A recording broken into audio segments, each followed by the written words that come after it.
ವ್ಯಕ್ತಿತ್ವದ ಡಾಕ್ಟರ್ ನಾಗತಿಹಳ್ಳಿ ಚಂದ್ರಶೇಖರ್ ಅವರು ಕನ್ನಡ ಸಾಹಿತ್ಯ, ಕನ್ನಡ ಸಂಸ್ಕೃತಿ, ಕನ್ನಡ ಸಿನಿಮಾ ಹಾಗೂ ಕಿರಿತೆರೆ ಕ್ಷೇತ್ರದಲ್ಲಿ ಬಹುದೊಡ್ಡ ಹೆಸರು. ಹುಟ್ಟಿದ್ದು ಮಂಡ್ಯ ಜಿಲ್ಲೆಯ ನಾಗತಿಹಳ್ಳಿ ಗ್ರಾಮ. ಮೈಸೂರಿನಲ್ಲಿ ಹಾಲಿನ ಡೈರಿಯಲ್ಲಿ ಕೆಲಸ ಮಾಡುತ್ತಲೇ ರಸ್ತೆ ಬದಿಯ ಮೈಲಿಗಲ್ಲುಗಳಿಗೆ ಡಾಂಬರ್ ಬಳಿಯುತ್ತಲೇ ಬೀದಿ ಬದಿಯ ಗೋಡೆಗಳಿಗೆ ಸಿನಿಮಾ ಪೋಸ್ಟರ್ಗಳನ್ನು ಅಂಟಿಸುತ್ತಲೇ MA ಕನ್ನಡ ಪದವಿಯನ್ನು 8 ಬಂಗಾರದ ಪದಕ 2 ನಗದು ಪುರಸ್ಕಾರಗಳ ಜೊತೆಗೆ ಪೂರೈಸಿದರು. ಗ್ರಾಮೀಣ ಪರಿಸರದಲ್ಲಿ ಅರಳಿದ ಅಪ್ಪಟ ಪ್ರತಿಭೆ ನಾಗತಿಹಳ್ಳಿ ಚಂದ್ರಶೇಖರ್ ಅವರದ್ದು ನಿಂತಲ್ಲಿ ನಿಲ್ಲದ ಬಹುಮುಖಿ ವ್ಯಕ್ತಿತ್ವ. ಸಾಹಿತಿಯಾಗಿ ಅವರ ಸಾಧನೆ ಅಚ್ಚರಿ ಪಡುವಂಥದ್ದು. ಇಲ್ಲಿಯ ತನಕ ಒಟ್ಟು 40 ಕೃತಿಗಳನ್ನು ರಚಿಸಿದ್ದಾರೆ. ಅವು ವಿವಿಧ ಭಾಷೆಗಳಿಗೆ ಅನುವಾದಗೊಂಡಿವೆ, ವಿವಿಧ ತರಗತಿಗಳಿಗೆ ಪಠ್ಯವಾಗಿವೆ. 15 ಕನ್ನಡ ಚಲನಚಿತ್ರಗಳು, 10 ಧಾರಾವಾಹಿಗಳನ್ನು ನಿರ್ದೇಶಿಸಿದವರು ನಾಗತಿಹಳ್ಳಿ ಚಂದ್ರಶೇಖರ್ ಅವರು. 3 ರಾಷ್ಟ್ರ ಪ್ರಶಸ್ತಿಗಳು, 15 ರಾಜ್ಯ ಪ್ರಶಸ್ತಿಗಳು, 3 ಫಿಲ್ಮ್ ಫೇರ್ ಪ್ರಶಸ್ತಿಗಳು ಅವರ ನಿರ್ದೇಶನಕ್ಕೆ ಸಂದಿವೆ. ನಾಗತಿಹಳ್ಳಿ ಚಂದ್ರಶೇಖರ್ ಅವರ ನಿರ್ದೇಶನದ ವಠಾರ ಧಾರಾವಾಹಿ 1000 ಕಂತು ಕಂಡ ದಕ್ಷಿಣ ಭಾರತದ ಪ್ರಪ್ರಥಮ ಧಾರಾವಾಹಿ. ಅವರ ನಿರ್ದೇಶನದ ಪ್ರತಿಬಿಂಬ ವಿದೇಶದಲ್ಲಿ ಚಿತ್ರೀಕರಣಗೊಂಡ ಮೊದಲ ಕನ್ನಡದ ಧಾರಾವಾಹಿ. ಮೈಸೂರು ವಿಶ್ವವಿದ್ಯಾಲಯದ ಗೌರವ ಡಾಕ್ಟರೇಟ್, ಪುಟ್ಟಣ್ಣ ಕಣಗಾಲ್ ಜೀವಮಾನ ಸಾಧನೆ ಪ್ರಶಸ್ತಿ, ಹಾಮಾನಾಯಕ್ ಪ್ರಶಸ್ತಿ, ನುಡಿಸಿರಿ ಪ್ರಶಸ್ತಿ ಸೇರಿದಂತೆ 10 ಹಲವು ಪ್ರಶಸ್ತಿಗಳು ನಾಗತಿಹಳ್ಳಿ ಚಂದ್ರಶೇಖರ್ ಅವರಿಗೆ ಸಂದಿವೆ. ನಾಗತಿಹಳ್ಳಿ ಚಂದ್ರಶೇಖರ್ ಅವರು ಕರ್ನಾಟಕ ಚಲನಚಿತ್ರ ಅಕಾಡೆಮಿ ಅಧ್ಯಕ್ಷರಾಗಿ, ಭಾರತೀಯ ಚಲನಚಿತ್ರಗಳ ಆಸ್ಕರ್ ಪ್ರಶಸ್ತಿ ಆಯ್ಕೆ ಸಮಿತಿಯ ಸದಸ್ಯರಾಗಿಯೂ ಕೆಲಸ ಮಾಡಿದವರು. ಕಳೆದ 12 ವರ್ಷಗಳಿಂದ ಟೆಂಟ್ ಸಿನಿಮಾ ಮೂಲಕ 100 ಕಲಾವಿದರನ್ನು, ತಂತ್ರಜ್ಞರನ್ನು ರೂಪಿಸಿದ್ದಾರೆ. ನಾಗತಿಹಳ್ಳಿ ಚಂದ್ರಶೇಖರ್ ಅವರನ್ನು ಮೇಸ್ಟ್ರನ್ನಾಗಿ, ಸೂಕ್ಷ್ಮ ಸಂವೇದಿ ಸೃಜನಶೀಲ ರಂಗಕರ್ಮಿ, ನಿರ್ದೇಶಕ, ಗ್ರಾಮೀಣಮುಖಿ ಚಿಂತಕನನ್ನಾಗಿ ರೂಪಿಸಿದ್ದು ಅವರ ಹಳ್ಳಿಯ ಮಣ್ಣು. ಮೌಢ್ಯ, ತಲ್ಲಣ, ನಿಷ್ಕ್ರಿಯತೆ, ಬಡತನಗಳಂತಹ ಅನಿಷ್ಟಗಳಿಂದ ಬಳಲುತ್ತಿರುವ ನಮ್ಮ ಹಳ್ಳಿಗಳಲ್ಲಿ ಹೊಸ ಚೈತನ್ಯ ತುಂಬಬೇಕಾದರೆ ಸೃಜನಶೀಲ ಸಂಸ್ಕೃತಿಯ ಸೆಲೆ ಅಗತ್ಯವಿದೆ ಎಂದು ಪ್ರತಿಪಾದಿಸುವ ಡಾಕ್ಟರ್ ನಾಗತಿಹಳ್ಳಿ ಚಂದ್ರಶೇಖರ್ ಅವರು ಕಳೆದ 25 ವರ್ಷಗಳಿಂದ ತಮ್ಮ ಹಳ್ಳಿಯಲ್ಲಿ ಸಂಸ್ಕೃತಿ ಹಬ್ಬವನ್ನು ಆಚರಿಸಿಕೊಂಡು ಬಂದಿದ್ದಾರೆ. ಅಲ್ಲೊಂದು ರಂಗಮಂದಿರವನ್ನು ಕಟ್ಟಿಸಿದ್ದಾರೆ. ಅವರ ಹಳ್ಳಿಯಲ್ಲಿರುವ ಸರ್ಕಾರಿ ಕನ್ನಡ ಪ್ರಾಥಮಿಕ ಶಾಲೆಗೆ ಗ್ರಂಥಾಲಯ ಮತ್ತು ಕಂಪ್ಯೂಟರ್ ಲ್ಯಾಬ್ ಅನ್ನು ಒದಗಿಸಿಕೊಟ್ಟಿದ್ದಾರೆ. ಅವರ ಹಳ್ಳಿಯ ಯುವಕರಿಗಾಗಿ ಉಚಿತ ಶಿಬಿರಗಳು, ಉಚಿತ ವೈದ್ಯಕೀಯ ಶಿಬಿರಗಳು ಹಾಗೂ ರೈತರಿಗಾಗಿ ಕೃಷಿ ಪ್ರವಾಸ ಅಧ್ಯಯನವನ್ನು ನಿರಂತರವಾಗಿ ಕೈಗೊಂಡು ಬಂದಿದ್ದಾರೆ. ನಾಗತಿಹಳ್ಳಿಯಲ್ಲಿರುವ ಹೆಣ್ಣು ಮಕ್ಕಳ ಆರ್ಥಿಕ ಸಬಲೀಕರಣಕ್ಕಾಗಿ ಒಂದು ಡೈರಿಯನ್ನು ಮಾಡಿಕೊಟ್ಟಿದ್ದಾರೆ. 40 ಲೀಟರ್ ಹಾಲಿನಿಂದ ಆರಂಭವಾದ ಆ ಡೈರಿ ಇಂದು ಪ್ರತಿನಿತ್ಯ 1000 ಲೀಟರ್ ಹಾಲನ್ನು ಉತ್ಪಾದಿಸುತ್ತಿದೆ. ಪ್ರಾಯಶಃ ನಾಗತಿಹಳ್ಳಿ ಚಂದ್ರಶೇಖರ್ ಅವರಿಗೆ ಬಾಲ್ಯದಲ್ಲಿ ಮಹಾಮಹಿಮ ಗವಿಸಿದ್ದೇಶ್ವರರ ಕೃಪೆ ಇತ್ತೆಂದು ತೋರುತ್ತದೆ. 1 ವರ್ಷದ ಮಗುವಾಗಿದ್ದಾಗ ಇಟ್ಟಿಗೆ ಗೂಡಿನ ಕೆಂಪಮ್ಮ ಎಂಬಾಕೆ ಇವರನ್ನು ಅಪಹರಿಸಿ ಕದ್ದು ಟ್ರಂಕಿನಲ್ಲಿ ಬಚ್ಚಿಟ್ಟಿರುತ್ತಾರೆ. ಗವಿಸಿದ್ದೇಶ್ವರರ ಕೃಪೆಯಿಂದ ನಾಗತಿಹಳ್ಳಿ ಚಂದ್ರಶೇಖರ್ ತಮ್ಮ ತಂದೆ ತಾಯಿಯರ ಮಡಿಲನ್ನು ಸೇರುತ್ತಾರೆ. ಒಂದು ವೇಳೆ ಕೆಂಪಮ್ಮ ನನ್ನನ್ನು ಅಪಹರಿಸಿ ಬಿಟ್ಟಿದ್ದರೆ ಈ ಚಂದ್ರಶೇಖರ್ ನಾನಾಗಿರುತ್ತಿದ್ದೇನಾ ಎಂಬ ಪ್ರಶ್ನೆಯನ್ನು ಕೇಳುವ ನಾಗತಿಹಳ್ಳಿ ಚಂದ್ರಶೇಖರ್ ಅವರು ಜಗತ್ತಿನ ಅತ್ಯಂತ ಸಮೃದ್ಧ ಭಾಷೆ ಮೌನ ಎಂದು ಪ್ರತಿಪಾದಿಸುವ ಡಾಕ್ಟರ್ ನಾಗತಿಹಳ್ಳಿ ಚಂದ್ರಶೇಖರ್ ಅವರು ನಮ್ಮನ್ನುದ್ದೇಶಿಸಿ ಮಾತನಾಡಲಿದ್ದಾರೆ. ಡಾಕ್ಟರ್ ನಾಗತಿಹಳ್ಳಿ ಚಂದ್ರಶೇಖರ್.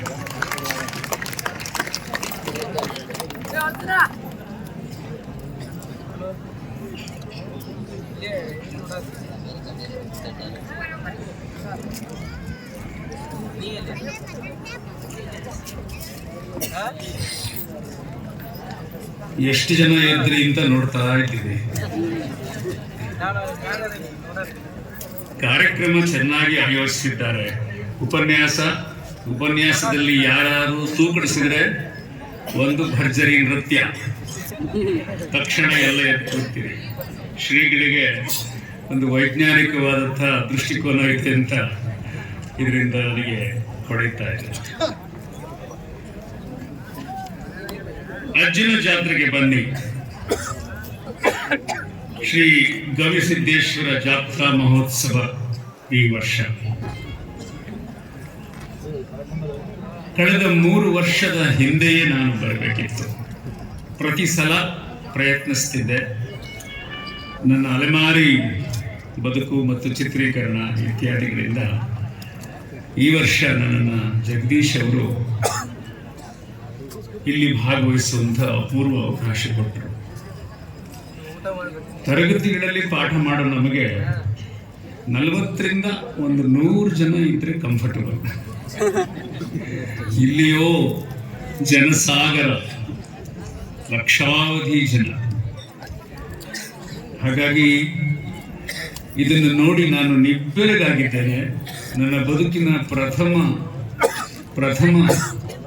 ಒಂದು ಅವಕಾಶ, ಒಂದು ಅಪೂರ್ವವಾದ ಅನುಭವ ಇದು ನನಗೆ. ಇದನ್ನು ನಾನು ಬಹಳ ಒಳದನಿಯಿಂದ ಹೇಳ್ತಾ ಇದ್ದೇನೆ. ಮೊದಲಿಗೆ ನಮ್ಮ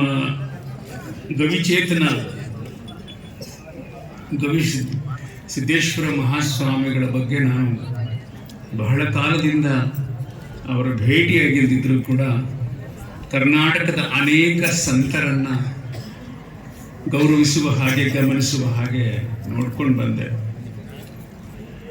ನನಗೆ ಅವರಲ್ಲಿ ಬಹಳ ಮುಖ್ಯವಾಗಿ ಕಂಡದ್ದು, ಅವರು ಎದುರಿಗೆ ಇದ್ದಾರೆ, ಅದು ಸ್ತುತಿ ಹಾಗೆ ನಿಮಗೆ ಕೇಳಿಸಬಹುದು ಅಥವಾ ಕ್ಲೀಶೆಯಾಗಿ ಕೇಳಿಸಬಹುದು. ಯಾಕೆಂದರೆ ಎಲ್ಲರೂ ಅವ್ರ ಬಗ್ಗೆ ಒಳ್ಳೆ ಮಾತಾಡುವಾಗ ನನಗೆ ಅವರಲ್ಲಿ ಕಂಡದ್ದು ತಾಯ್ತನ, ಎ ಮದರ್ಲಿನೆಸ್. ಭಾರತ ಎಂದೂ ಬರಿದಾಗೋದಿಲ್ಲ ಅನ್ನೋದಕ್ಕೆ ಈ ತಾಯ್ತನ ಸಾಕ್ಷಿ. ಈಗ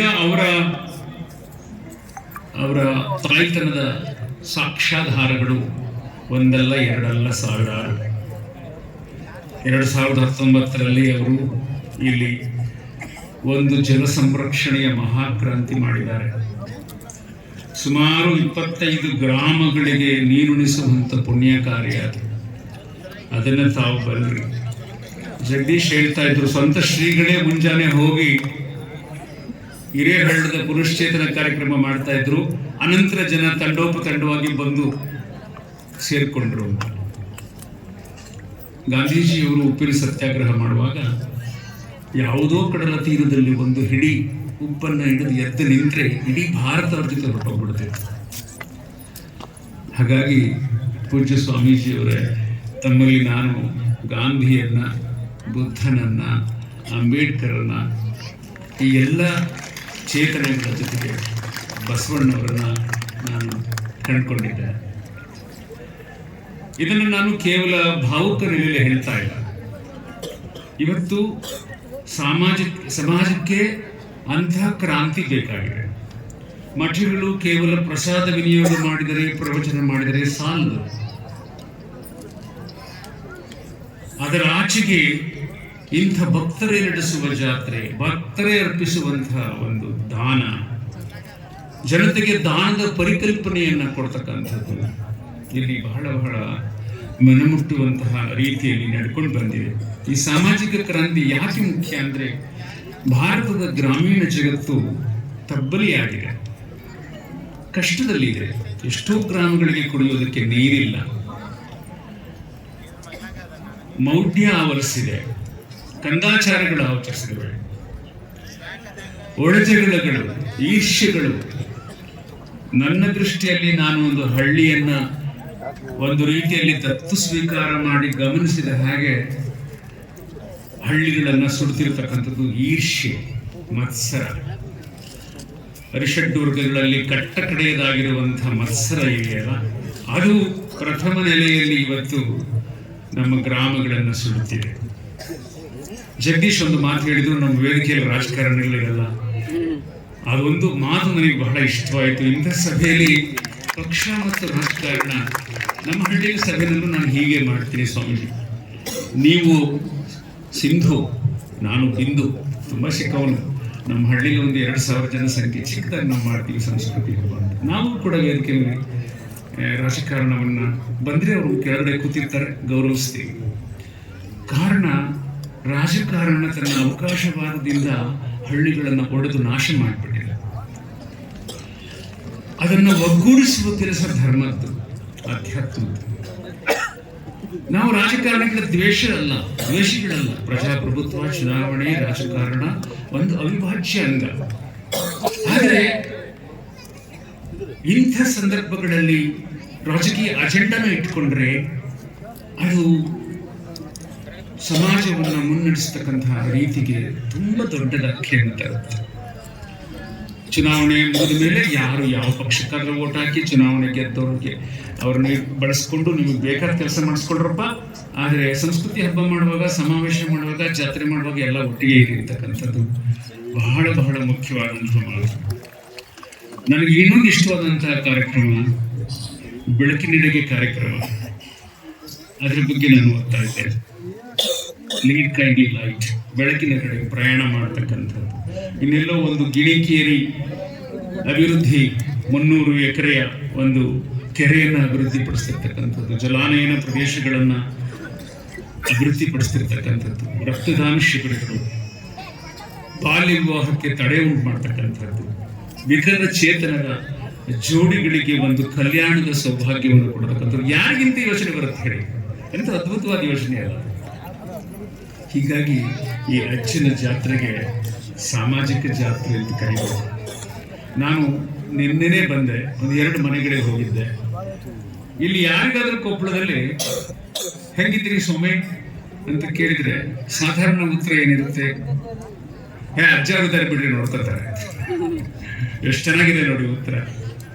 ಹೇಗಿದ್ದೀರಿ ಅಂತ ಕೇಳಿದ್ರೆ ಅಜ್ಜ ಇದ್ದಾರೆ ಬಿಡ್ರಿ, ನೋಡ್ಕೊತಾರೆ. ಎಷ್ಟು ದೊಡ್ಡ ಜವಾಬ್ದಾರಿಗೆ ನೀವು ಅಜ್ಜ ಅವ್ರನ್ನ ಹಾಕಿಬಿಡ್ತೀರಿ, ಎಂತ ಸುಖಿಗಳಪ್ಪ ನೀವು ಅನ್ನಿಸ್ತು. ಯಾಕೆಂದ್ರೆ ಈ ತರದ ಮಾತುಗಳು ಜನಸಮುದಾಯದಲ್ಲಿ ಬರಬೇಕಾದ್ರೆ ಅದು ಒಂದು ದೊಡ್ಡ ಸಿದ್ಧಿಯಿಂದ ಸಾಧ್ಯ, ಬಹಳ ದೊಡ್ಡ ಸಿದ್ಧಿಯಿಂದ ಸಾಧ್ಯ. ಇಲ್ಲಿ ಶಿಕ್ಷಣ ಸಂಸ್ಥೆಗಳು ನಡೆಸ್ತಾರೆ, ಕನ್ನಡದಲ್ಲಿ ಶಿಕ್ಷಣ ನಡೆಸ್ತಕ್ಕಂಥ ಶಾಲೆಗಳನ್ನು ಮಾಡಿದ್ದಾರೆ. ಇದೆಲ್ಲರ ಜೊತೆಗೆ ಅಂಥದ್ದೊಂದು ಮಾತು ಬರಬೇಕಾದ್ರೆ ಅಜ್ಜ ಇದ್ದಾರೆ ಬಿಡ್ರಿ ನಮಗೆ ಅನ್ನೋ ಮಾತಿದೆಯಲ್ಲ, ಅದು ನನಗೆ ಬಹಳ ಹೃದಯಕ್ಕೆ ತಟ್ಟಿತು. ಬಹಳ ಬೆಲೆ ಬಾಳುವ ಮಾತು. ರವೀಂದ್ರನಾಥ್ ಠಾಗೋರ್ ಅವರು ಒಂದು ಕವಿತೆಯಲ್ಲಿ ಒಂದು ಸಣ್ಣ ಕಥೆ ಹೇಳ್ತಾರೆ. ಏನಂದ್ರೆ, ಒಂದ್ಸಲ ಸೂರ್ಯನಿಗೆ ರಜೆ ಹೋಗ್ಬೇಕು ಅಂತ ಅನಿಸ್ತಂತೆ. ಕಲ್ಪಿಸ್ಕೊಳ್ಳಿ, ಒಂದಿನ ಸೂರ್ಯ ಒಂದಿನ ರಜೆ ಹಾಕಿದ್ರೆ ಏನಾಗತ್ತೆ ಅಂತ ಚಿಂತಾಕ್ರಾಂತನಾಗಿ ಕೊಡ್ತಿದ್ದಂತೆ. ಏನ್ ಮಾಡೋದು, ಇಷ್ಟು ದಿನ ದುಡ್ದಿದ್ದೀನಿ, ಇಷ್ಟು ದಿನ ಉರಿದಿದ್ದೀನಿ, ಇಷ್ಟು ದಿನ ಈ ಮನುಷ್ಯರಿಗೆ ಬೆಳಕು ಕೊಟ್ಟಿದ್ದೀನಪ್ಪ, ಒಂದಿನ ರಜಾ ಹಾಕೋಣ. ಯಾರಾದ್ರೂ ಮಾಡ್ತೀರಾ ನನ್ನ ಕೆಲಸ? ಸೊ ಹರಿಯುವ ನದಿಗಳನ್ನು ಕೇಳ್ದ, ಆಗಲ್ಲ ಅಂದು. ನಿಂತ ಬೆಟ್ಟಗಳನ್ನು ಕೇಳ್ದ, ಅಯ್ಯೋ ನನಗೂ ಬೆಳಕಿಗೂ ಸಂಬಂಧ ಇಲ್ಲ ಅಂದ್ರು. ಎಲ್ಲ ಗ್ರಹ ತಾರೆಗಳನ್ನು ಕೇಳಲ್ಲ, ಇಲ್ಲ ಇಲ್ಲ ಈ ಮನುಷ್ಯರಿಗೆ ಬೆಳಕು ಕೊಡೋದು ಪ್ರಯೋಜನ ಇಲ್ಲ, ನಾವಂತೂ ಈ ಕೆಲಸ ಮಾಡಲ್ಲ, ನಿನಗಂತೂ ಬುದ್ಧಿ ಇಲ್ಲ, ಮಾಡ್ತಾ ಇದೆಯಾ ಹೋಗಪ್ಪ ಅಂತ. ಈ ಕವಿತೆಯಲ್ಲಿರುವ ಕಡೆಯ ಭಾಗದಲ್ಲಿ ಟಗೋರ್ ಹೇಳ್ತಾರೆ, ಎಷ್ಟು ಚೆನ್ನಾಗಿದೆ ಆ ಮಾತಿನ ಅರ್ಥ ಅಂದ್ರೆ, ಚಿಂತಾಕ್ರಾಂತನಾಗಿ ಸೂರ್ಯ ಮಂಕಾಗಿ ಕುಳಿತಿದ್ದಾಗ 2 ಪುಟ್ಟ ಹಣತೆಗಳು ಬಂದುವಂತೆ. 2 ಪುಟ್ಟ ಹಣತೆಗಳು, ಮಣ್ಣ ಹಣತೆಗಳು, ಪ್ರಣತಿಗಳು ಬಂದು, ನಿನ್ನಷ್ಟು ಮಾಡೋಕ್ಕಾಗಲ್ಲಪ್ಪ, ನಾವೇನೋ ನಮ್ಮ ಸುತ್ತ ಇರೋ ತಮಸ್ಸನ್ನ, ಕತ್ಲೆನ ಸ್ವಲ್ಪ ನಾವು ಹೋಗ್ಲಾಡಿಸ್ತೀವಿ ಅಂದ್ರೆ ಕವಿತೆ ಇಲ್ಲಿ ನಿಲ್ಲುತ್ತೆ. ಇದರ ಅರ್ಥ ಏನು ಅಂದರೆ, ನಾವು ನೀವೆಲ್ಲ ಸೂರ್ಯರಾಗ್ಲಿಕ್ಕಾಗಲ್ಲ, ಹಣತೆಗಳಾಗಬಹುದು.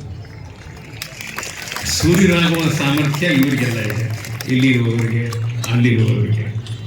ನಿಮ್ಮಂಥ ಸಾಮಾನ್ಯರಿಗೆ ಹಣತೆಗಳಾಗುವ ಅವಕಾಶ ಇರುತ್ತೆ. ಹಣತೆಗಳಾಗೋದೇನು ಅಂದರೆ, ನಮ್ಮ ಸುತ್ತ ಏನೋ ಇರುತ್ತೆ, ಸ್ವಲ್ಪ ಕಷ್ಟ, ಬಡತನ ಇರುತ್ತೆ, ಯಾರೋ ನೊಂದಿರ್ತಾರೆ, ಯಾರೋ ಬೆಂದಿರ್ತಾರೆ, ಅವ್ರಿಗೆ ಸಹಾಯ ಮಾಡೋದು. ಇದು ಬಹಳ ದೊಡ್ಡ ಅರ್ಥವನ್ನು ಉಳ್ಳಂತಹ ಒಂದು ಕವಿತೆ. ನನಗೂ ಸೂರ್ಯನ ಬಗ್ಗೆ ತುಂಬ ಸೂರ್ಯನನ್ನು ಕಾಡ್ತಿರ್ತಾನೆ. ನಾನು ಯಾವಾಗಲೂ ಹೇಳೋದು, ನಮ್ಮ ಹೆತ್ತ ತಾಯಿ ಒಬ್ಬರಿದ್ರೆ ಹೊತ್ತ ತಾಯಿ ಭೂಮಿ, ಹಾಗೆ ಹೆತ್ತ ತಂದೆ ಒಬ್ಬ ಇದ್ರೆ ನಮ್ಮನ್ನು ಸದಾ ಕಾಪಾಡುವವನು ಸೂರ್ಯ ಅನ್ನೋ ನಮ್ಮ ಅಪ್ಪ. ಅದಕ್ಕೊಂದು 4 ಸಾಲಿನ ಒಂದು ಪದ್ಯ ಇತ್ತೀಚೆಗೆ ಬರೆದಿದ್ದೆ, ಸಾಕಷ್ಟು ಜನ ಓದಿ ಪ್ರತಿಕ್ರಿಯೆ ಕೊಟ್ಟಿದ್ದಾರೆ. ಏನಂದ್ರೆ, ಭೂಮಿ ನಮ್ಮ ಅಮ್ಮ, ಸೂರ್ಯ ನಮ್ಮ ಅಪ್ಪ. ಭೂಮಿ ನಮ್ಮ ಅಮ್ಮ, ಸೂರ್ಯ ನಮ್ಮ ಅಪ್ಪ, ಬಾಕಿ ಎಲ್ಲ ಬಂಧು ಬಳಗ, ನಾವು ಅಣ್ಣ ತಮ್ಮ. ಇದು 4 ಸಾಲಿನ ಒಂದು ಪುಟ್ಟ ಕವಿತೆ. ಬಾಕಿ ಎಲ್ಲ ಬಂಧು ಬಳಗ, ನಾವು ಅಣ್ಣ ತಮ್ಮ. ಇದು ಯಾಕೆ ಮಾತು ಹೇಳಿದ್ದೀನಿ ಅಂತಂದ್ರೆ, ನಮಗೆ ಒಂದು ಉಪನ್ಯಾಸ ಮಾಲಿಕೆ ನೋಡ್ತಾ ಇದ್ದೆ ಪೂಜ್ಯರದು ವಿಡಿಯೋದಲ್ಲಿ, ಎಷ್ಟು ಚೆನ್ನಾಗಿ ಕೆಲವು ಉದಾಹರಣೆಗಳ ಮೂಲಕ ಕೆಲವು ಚಿಕ್ಕ ಚಿಕ್ಕ ವಿವರಗಳನ್ನು ಕಟ್ಟಿಕೊಟ್ಟಿದ್ದಾರೆ ಅಂದರೆ, ಅವರು ನೀವೆಲ್ಲ ನೋಡಿರ್ತೀರಿ, ಕೇಳಿರ್ತೀರಿ, ಆದರೂ ನಾನು ಅದನ್ನು ನಿಮ್ಗೆ ಹೇಳಬೇಕು, ಅದನ್ನು ಮತ್ತೆ ನಿಮಗೆ ನೆನಪು ಮಾಡಿಕೊಡ್ಬೇಕು. ರಾಡಿ ನೀರನ್ನು ಕುಡಿಯುವಂತಹ ತೆಂಗು ಎಳನೀರನ್ನು ಕೊಡುತ್ತೆ. ಎಲ್ಲರ ಕೈಲಿ ಕಲ್ಲು ಹೊಡೆಸ್ಕೊಳ್ಳುವಂತ ಮಾವಿನ ಮರ ಸಿಹಿಯಾದ ಹಣ್ಣನ್ನು ಕೊಡುತ್ತೆ. ಅದು ಕೇಳ್ತಂತೆ ಅದ್ರ ಅಮ್ಮನ, ಯಾಕೆ ನನಗೆ ಕಲ್ಲು ಹೊಡೆಯುತ್ತಾರೆ? ಅದಕ್ಕೆ, ಎತ್ತರ ಬೆಳೆದವರಿಗೆ ಕಲ್ಲು ಹೊಡೆಯುವುದು ಮನುಷ್ಯರ ಹಳೆ ಚಾಳಿ. ಯಾರಾದ್ರೂ ಎತ್ತರ ಇದ್ರೆ ಅವರಿಗೆ ಕೆಸರು ಎರಚೋದು ಇಲ್ಲ ಕಲ್ಲು ಹೊಡೆಯೋದು ಮನುಷ್ಯರ ಚಾಳಿ. ಅದ್ರ ಚಾಳಿ ಅವ್ರು ಮಾಡ್ತಾರೆ, ನನ್ನ ಕೆಲಸ ನಾನು ಮಾಡಬೇಕು ಅಂತ. ಆಮೇಲೆ ಶಿವಶರಣರ ಬಗ್ಗೆ ಸ್ವಾಮೀಜಿಯವರೇ ಬಹಳ ಒಳ್ಳೆ ಮಾತಿದ್ದು ತಾವು ಹೇಳಿರೋದು. ಅವರು ಲೌಕಿಕ ಬದುಕನ್ನು ತಿರಸ್ಕರಿಸಲೂ ಇಲ್ಲ, ಪುರಸ್ಕರಿಸಲೂ ಇಲ್ಲ, ಪ್ರಸಾದೀಕರಿಸಿದ್ರು. ಪ್ರಸಾದ ಕೃತಜ್ಞತೆಯ ಸಂಕೇತ, ಅದು ಗ್ರ್ಯಾಟಿಫಿಕೇಶನ್. ಯಾಕೆಂತಂದ್ರೆ ನಮ್ಮಲ್ಲಿ ಈಗ ದೊಡ್ಡ ಸಮಸ್ಯೆ ಅಂದ್ರೆ, ಒಂದು ಗೊತ್ತಿದೆ ನಿಮಗೆಲ್ಲ, ಆಲ್ಝೈಮರ್ ಅಂತ ಒಂದು ಕಾಯಿಲೆ. ವಯಸ್ಸಾಯ್ತಾ ಎಲ್ಲ ಮರೆತು ಹೋಗುತ್ತೆ ಅಥವಾ ಭಾಗಶಃ ಮರೆತು ಹೋಗುತ್ತೆ. ಅದಕ್ಕೆ ಆಲ್ಝೈಮರ್ ಅಂತ ಒಂದು ಕಾಯಿಲೆ ಇದೆ.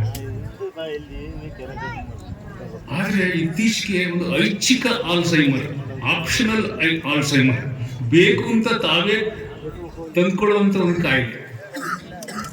ನಮಗೆ ಸಹಾಯ ಮಾಡಿದವ್ರು ಬೇಡ, ನಮ್ಮ ಹಳ್ಳಿ ಬೇಡ, ನಮ್ಮ ಊರು ಬೇಡ, ನಮ್ಮ ಕೇರಿ ಬೇಡ, ನಮ್ಮ ಅಪ್ಪ ಅಮ್ಮ ಬೇಡ, ನಮ್ಮ ದೇಶ ಬೇಡ, ನಮ್ಮ ಸಮಾಜ ಬೇಡ, ನಾನಾಯ್ತು, ನನ್ನ ಬದುಕಾಯ್ತು. ಇದು ಇಚ್ಛಾಪೂರ್ವಕವಾದಂತಹ ಮರಗುಳಿತನ, ಜಾಣ ಮರ. ಕಾರಣ ಏನಂದ್ರೆ ಕೃತಜ್ಞತೆಯ ಕೊರತೆ ಇರೋದು. ಇವತ್ತು ಮನುಕುಲಕ್ಕಿರುವ ದೊಡ್ಡ ಕೊರತೆ ಕೃತಜ್ಞತೆಯ ಕೊರತೆ ಮತ್ತು ಕೃತಜ್ಞತೆಯ ಅಬ್ಬರ. ಮನುಷ್ಯನಿಗೆ ಕೃತಜ್ಞತೆ ಇದ್ರೆ 2 ದೇಶಗಳು ವರ್ಷಗಟ್ಟಲೆ ಕಾದಾಡ್ತವೇನ್ರಿ? ವರ್ಷಗಟ್ಟಲೆ ಕಾದಾಡ್ತಾರಲ್ಲ ಮನುಷ್ಯರ. ಅವರು ತುಂಡು ಭೂಮಿಗೋ ಯಾವುದಕ್ಕೋ ಎಷ್ಟು ಜನ ತಾಯಂದ್ರು, ಮಕ್ಕಳು. ನಾವು ಅನ್ಕೊಂಡಿದ್ದೀವಿ 3ನೇ ಯುದ್ಧ ಎಲ್ಲೋ ಇದೆ ಅಂತ. 3ನೇ ಯುದ್ಧ ಶುರುವಾಗಿ 3ನೇ ಯುದ್ಧದ ಭಾಗವಾಗಿ ಬಹಳ ವರ್ಷಗಳಾಗಿದೆ. ನಾವು ಅದು ಗೊತ್ತಿಲ್ಲ ನಮ್ಗೆ. ಅಷ್ಟರ ಮಟ್ಟಿಗೆ ಇವತ್ತು ಮನುಷ್ಯ ಕೃತಜ್ಞತೆಯನ್ನು ಕಳ್ಕೊಂಡು ಬಿಟ್ಟಿದ್ದಾರೆ. 10 ವರ್ಷದ ಏನಾಯ್ತು ಬೇಡ, ನಿನ್ನೆ ಏನಾಯ್ತು ಗೊತ್ತಿಲ್ಲ ನಮಗೆ. ಇಂಥ ಹೊತ್ತಲ್ಲಿ ಇಲ್ಲಿ ಕುಳಿತು ಇಷ್ಟು ಲಕ್ಷ ಜನ ಆನಂದವನ್ನು ಪಡ್ಕೊಂಡು ಆನಂದವನ್ನು ತೆಗೆದುಕೊಂಡು ಹೋಗ್ತಕ್ಕಂಥದ್ದು ಇದೆಯಲ್ಲ, ಇದು ಬಹಳ ದೊಡ್ಡ ಭಾರತದ ಬಹಳ ದೊಡ್ಡ ಪವಾಡ ಸದೃಶವಾದಂತಹ ಕೆಲಸ ಅಂತ ನಾನು ಭಾವಿಸ್ತಾರೆ. ಇದು ನಿಮಗೆ ಗೊತ್ತಾಗುತ್ತೆ, ಮಕ್ಕಳಿಗೆ ಮುಂದೆ ಬಹಳ ದೊಡ್ಡ ಅಸೆಟ್ ಆಗುತ್ತೆ. ಮಕ್ಕಳ ಮನಸ್ಸಿನಲ್ಲಿ ಮನೋಲೋಕದಲ್ಲಿ ಈಗ ನಡೀತಿತ್ತು ಅನ್ನುವಂತಹ ಒಂದು ಕಲ್ಪನೆಯನ್ನು ಕಟ್ಟಿಕೊಡೋದಿದೆಯಲ್ಲ, ಅದು ತುಂಬಾ ತುಂಬಾ ಮುಖ್ಯ. ಅವರು ಹೇಳಿದ್ದಾರೆ, ಸಂತ ಅಂದ್ರೆ ಯಾರು ಅಂದ್ರೆ ಸಂತೋಷವಾಗಿರೋನು. ಎಷ್ಟು ಚೆನ್ನಾಗಿದೆ, ಸಂತನಾಗುವ ಅವಕಾಶ ಎಲ್ರಿಗೂ ಇದೆ. ನಿಮ್ಮೆಲ್ಲರನ್ನೂ ಶಿವನನ್ನ ಕಾಣುವಂತಹ ಒಂದು ವಿಶಾಲವಾದಂತಹ ಮನಸ್ಸನ್ನ ಮಾತನಾಡೋಣ. ಅದು ಬಹಳ ಬಹಳ ಇಷ್ಟ. ನೋಡಿ, ನಾನು ಬರಹಗಾರ, ಇಲ್ಲಿ ಕೆಲವು ಮಕ್ಕಳು ನೃತ್ಯ ಮಾಡಿದ್ರು, ವೆಂಕಟೇಶ್ ಕುಮಾರ್ ಅವರು ಹಾಡು ಹೇಳ್ತಾರೆ, ಅನಂತರ ಮತ್ತೆ ಶ್ರೀಹರ್ಷ ಬರ್ತಾರೆ ಹಾಡು ಹೇಳ್ತಾರೆ. ಅದು ಕಲೆ, ನನ್ನದು ಸಾಹಿತ್ಯ, ಇದು ಆಧ್ಯಾತ್ಮ. ಸೊ ಸಾಹಿತ್ಯ, ಕಲೆ, ಸಂಗೀತ, ಚಿತ್ರಕಲೆ, ವರ್ಣಕಲೆ, ದೃಶ್ಯಕಲೆ, ರಂಗಭೂಮಿ, ಚಲನಚಿತ್ರ ಎಲ್ಲ ಕೂಡ ಬದುಕನ್ನ ಅನ್ವೇಷಣೆ ಮಾಡ್ತವೆ, ಬದುಕನ್ನ ಅರ್ಥ ಮಾಡ್ಕೊಳ್ಳೋ ಪ್ರಯತ್ನ ಮಾಡ್ತವೆ. ನೀವು ಯಾವ ದಾರಿಯಲ್ಲಾದ್ರೂ ಹೋಗ್ಬೋದು, ನಿಮ್ಗಿಷ್ಟ ಬಂದದ್ದು. ಸಾಹಿತ್ಯ ತನ್ನ ಅನುಭವದ ಮೂಲಕ ಜಗತ್ತನ್ನು ಬೇರೆ ತರ ಹೇಳಕ್ಕೆ ಶುರು ಮಾಡುತ್ತೆ. ಹಾಗಾಗಿ ನಿಮಗೆ ಬೇಕಾದ ದಾರಿಯಲ್ಲಿ ನೀವು ಪ್ರಯಾಣ ಮಾಡಬಹುದು. ಆದ್ರೆ ಈ ಕಲೆಗಳಿದಾವಲ್ಲ, ಈ ಕಲೆಗಳಿಗೆ ಒಂದು ಸೃಜನಶೀಲ ಆಸಕ್ತಿ ಬೇಕಾಗುತ್ತೆ, ಕ್ರಿಯೇಟಿವ್ ಇಂಟ್ರೆಸ್ಟ್ ಅಂತ ಅದು ಬೇಕಾಗುತ್ತೆ. ಅದು ಮಾತ್ರ ಇದ್ದವನು ಆ ಕ್ಷೇತ್ರದಲ್ಲಿ ಮುಂದೆ ಹೋಗ್ತಾನೆ. ಆದರೆ ಅಧ್ಯಾತ್ಮ ಅನ್ನುವಂಥದ್ದು ಎಷ್ಟು ವಿಶಾಲವಾದದ್ದು ಅಂದ್ರೆ ಅದು ಎಲ್ಲರಿಗೂ ತೆರೆದ ಬಾಗಿಲು. ನಮ್ಮ ಶಿವಶರಣರಲ್ಲಿ ಎಂತೆಂಥ ವಚನಗಳನ್ನು ಯಾರ್ಯಾರು ಬರೆದ್ರು, ಎಲ್ಲರಿಗೂ ಸಾಧ್ಯವಿರತಕ್ಕಂಥ ಒಂದು ಅಪೂರ್ವವಾದಂತಹ ವಿಚಾರ ಆಧ್ಯಾತ್ಮ. ಆಧ್ಯಾತ್ಮ ಅಂದ್ರೆ ಅದು ಮೌಢ್ಯ ಅಲ್ಲ, ಆಧ್ಯಾತ್ಮ ಅಂದ್ರೆ ವಿಜ್ಞಾನ, ಆಧ್ಯಾತ್ಮ ಅಂದ್ರೆ ಬದುಕು. ದ ಬೇಸಿಕ್ ಕ್ವಶನ್, ನಾನು ಯಾಕೆ ಬಂದಿದ್ದೇನೆ, ನಾನು ಯಾರು, ನನಗೂ ಈ ಯೂನಿವರ್ಸಿಟಿ ಏನು ಸಂಬಂಧ, ನಾನು ಇಲ್ಲಿ ಮಾಡಬೇಕಾದ ಕೆಲಸ ಏನಿದೆ, ಈ ನಶ್ವರವಾದ ಬದುಕಿನಲ್ಲಿ ನನಗೆ ನನ್ನದೇ ಆದ ಜವಾಬ್ದಾರಿ ಇದೆ. ಇಲ್ಲಿ ಪ್ರತಿಯೊಬ್ಬರಿಗೂ ಜವಾಬ್ದಾರಿ ಇದೆ, ಪ್ರತಿಯೊಬ್ಬರಿಗೂ ಅವರದೇ ಆದ ಹೊಣೆಗಾರಿಕೆ, ಅವರದೇ ಆದಂತಹ ರೆಸ್ಪಾನ್ಸಿಬಿಲಿಟೀಸ್ ಇರುತ್ತೆ. ಅದನ್ನ ಅರ್ಥ ಮಾಡಿಕೊಂಡ್ರೆ ಬೇಗ ಬದುಕು ಸಾರ್ಥಕ. ಅರ್ಥ ಮಾಡಿಕೊಳ್ಳುವುದರೊಳಗೆ ಬದುಕು ಸಾಗಿ ಹೋಗ್ಬಿಟ್ರೆ ಅದು ನಿರುಪಯುಕ್ತವಾಗ್ಬಿಡುತ್ತೆ. ಆದ್ರಿಂದಲೇ ಋಣಪ್ರಜ್ಞೆ ಋಣಪ್ರಜ್ಞೆ ಋಣಪ್ರಜ್ಞೆ ತುಂಬಾ ಕಡೆ ಹೇಳ್ತೀವಿ. ಮಾತೃಋಣ, ಪಿತೃಋಣ, ಮಾತೃಋಣ, ಪಿತೃಋಣ. ಇಷ್ಟೇ ಅಲ್ಲ, ಗ್ರಾಮ ಋಣ ಇದೆ, ಊರ ಋಣ ಇದೆ, ಎಷ್ಟು ಗುರು ಋಣಗಳಿದೆ. ನೀವು ಬೆಳೆದ ಊರಿಗೆ ಕೆಲಸ ಮಾಡಬೇಕಾದಂತಹ ಋಣಪ್ರಜ್ಞೆಗಳು ಇದೆ. ನಾನು ಒಂದು ಕಡೆ ಒಂದು ಕವಿತೆ ಬರೆದಿದ್ದೆ. ನಾವು ಬರೋಕ್ ಮುಂಚೆ ಇಲ್ಲಿ ಎಲ್ಲ ಇತ್ತು, ಎಲ್ಲ ಸಿದ್ಧವಾಗಿತ್ತು. ನಿಮಗೋಸ್ಕರ ಸಾಲು ಮರಗಳು ಕಾಯ್ತಾ ನಿಂತಿದ್ದು, ಸೂರ್ಯಚಂದ್ರರು ಸಿದ್ಧವಾಗಿದ್ರು. ಎಂತ ಅದೃಷ್ಟ! ನೀವು ಬರುವ ಮುನ್ನವೇ ಪ್ರಾಣವಾಯು ಹರಡಿಕೊಂಡಿತ್ತು. ನೀವು ಬಂದು ಅರಿಶಿಯಾಗಿ ತರಿಸ್ಕೊಂಡಿದ್ದೇನಿಲ್ಲ. ಜಗತ್ತಿಗೆ ಬರುವ ಪ್ರತಿ ಜೀವರಾಶಿಗೂ ನಿಸರ್ಗ ಎಲ್ಲವನ್ನು ಅಣಿಮಾಡಿ ಅವನ ಸುಖಕ್ಕಾಗಿ ಎಲ್ಲವನ್ನು ಅವನ ಪದತಲಕ್ಕೆ ಅರ್ಪಿಸಿ ಊಟ ಮಾಡಪ್ಪ ಅಂದ್ರೆ ನೀವು ಅಣುಬಾಂಬ್ ಕಂಡುಹಿಡ್ಕೊಡ್ತೀರಿ, ನೀವು ಭೂಮಿನ ಸೀಳ್ತೀರಿ, ನೀವು ಬೆಂಕಿ ಹಾಕ್ಕೊಡ್ತೀರಿ, ನೀವು ಜಾತಿ ವಿಜಾತಿ ಅಂತೀರಿ, ಧರ್ಮಗಳನ್ನ ಗುದ್ದಾಡ್ತೀರಿ. ನೀ ಬರುವ ಮುನ್ನವೇ ನಿನಗಾಗಿ ಕಾಯುತ್ತ ನಿಂತ ಸಾಲು ಮರಗಳಿಗೆ ನಿಜಕ್ಕೂ ಋಣಿಯ. ಇದು ನಾನು ಬಹಳ ಹಿಂದೆ ಬರೆದಂತ ಗಾಂಧೀಜಿ ಒಂದು ಕರೆ ಹೇಳ್ತಾರೆ, ಯಾವ್ದಾದ್ರೂ ಒಂದು ದೇಶದ ದೊಡ್ಡಸ್ತಿಕೆಯನ್ನು ಅಳಿಬೇಕಾದ್ರೆ ಅದು ಆ ದೇಶ ತನ್ನ ದುರ್ಬಲರನ್ನ, ಬಡವರನ್ನ ಹೇಗೆ ನಡೆಸ್ಕೊಳ್ತಿದೆ ಅನ್ನುವುದನ್ನು ಅವಲಂಬಿಸಿದೆ.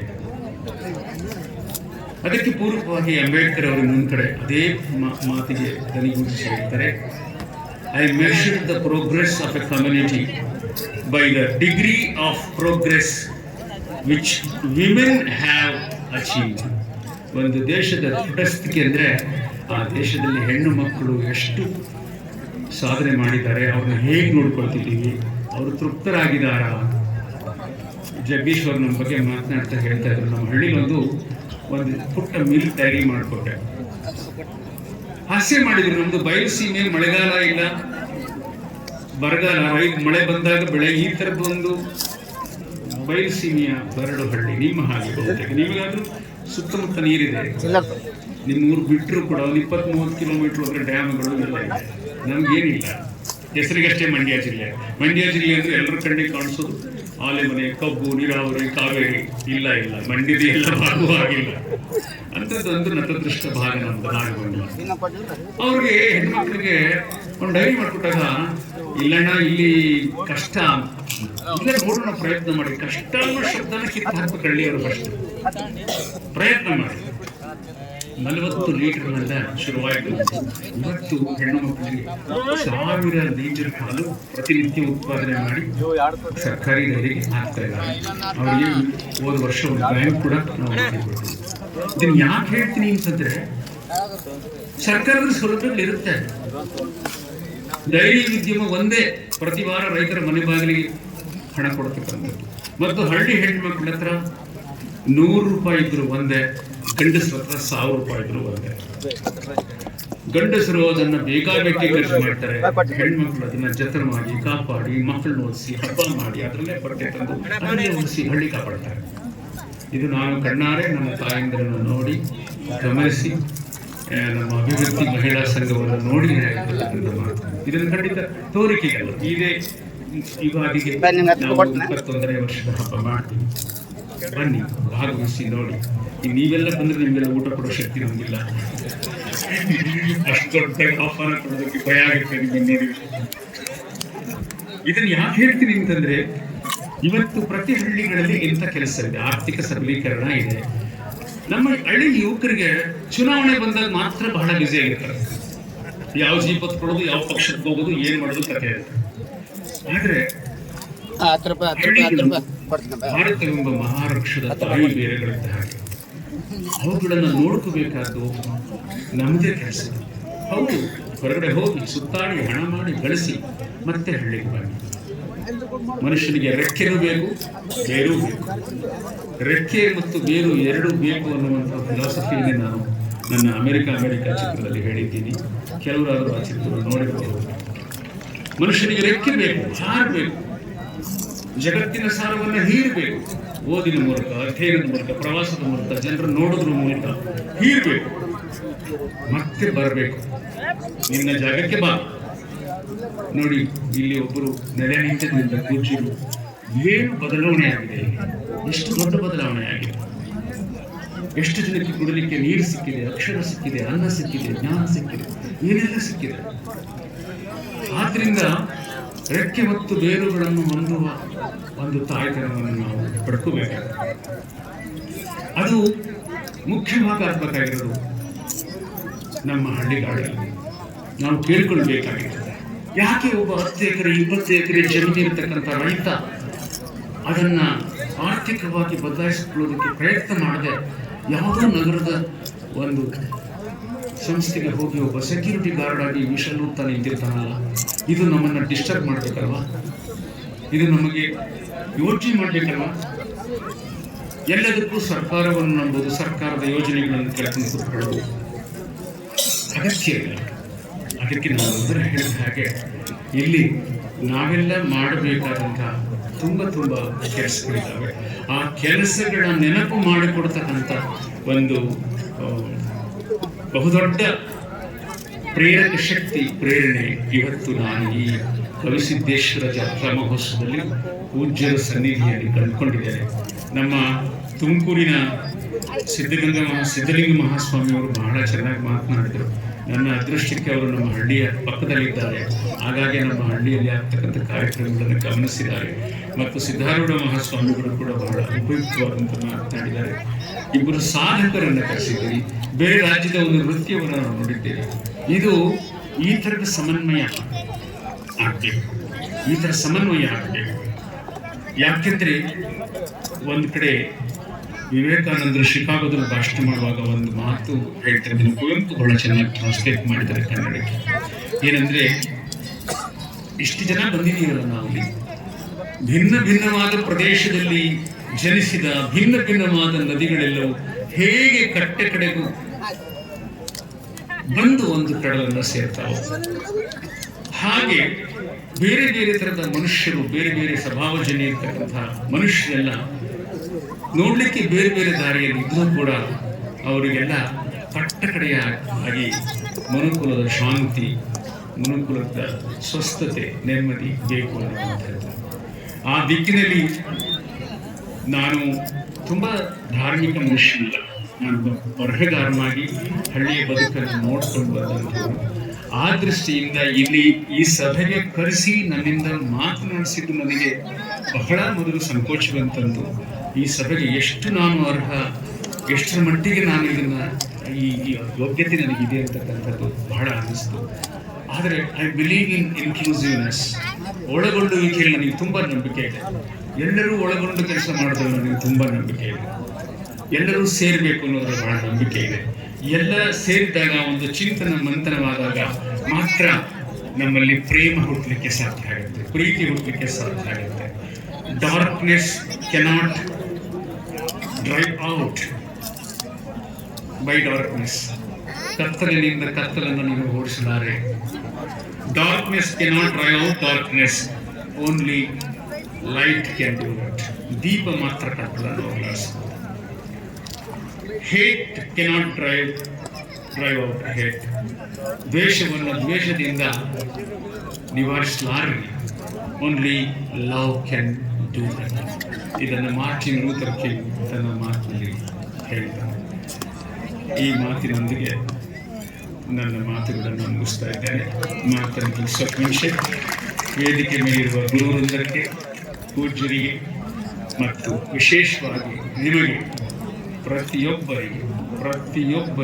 ಪ್ರತಿಯೊಬ್ಬರಿಗೆ ನನ್ನ ಪ್ರಣಾಮಗಳು.